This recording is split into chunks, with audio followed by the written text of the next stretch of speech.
François Taittinger, qui avait beaucoup de goût, qui avait un grand sens du marketing et de l'image.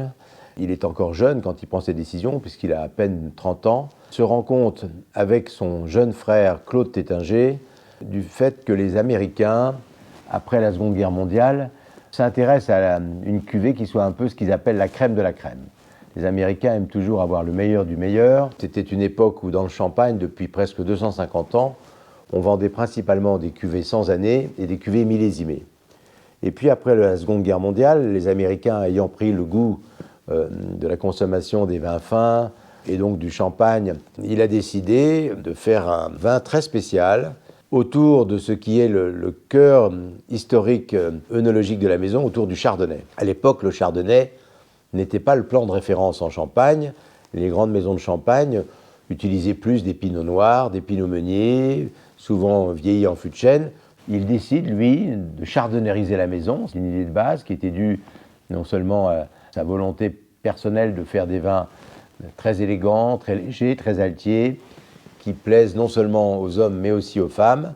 Et donc François décide de faire une grande cuvée de chardonnay. Et il crée cette cuvée des Comtes de Champagne. Alors pourquoi le mot Comte de Champagne? Pour plusieurs raisons.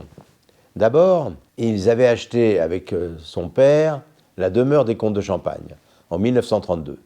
Cette demeure située dans le cœur historique de Reims, près de l'hôtel de ville, portait le nom bien sûr de cette illustre famille des Comtes de Champagne qui joue un rôle très important pendant plusieurs siècles avec comme point d'orgue de leur activité la création des grandes foires de Champagne, donc quelque part une vision très européenne de l'entreprise, de la façon de commercer, qui plaisait beaucoup aux frères Taittinger.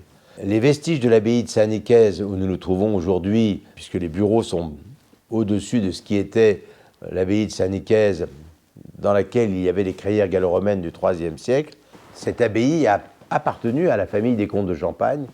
La famille des Comtes de Champagne possédait un très grand nombre d'églises, de vignes aussi, bien sûr, cette basilique, et donc il y avait un lien avec cette histoire magnifique des Comtes de Champagne. Thibaut IV, dit le chansonnier, part aux croisades et revient des croisades avec l'ancêtre du plan de Chardonnay qu'il avait ramené de Chypre. Donc pour lui, le nom était tout indiqué. Il avait conscience aussi, François, que les grands Bourgognes blancs, faits à base de Chardonnay, les grands Chablis par exemple, le Montrachet aussi, vieillissaient très bien.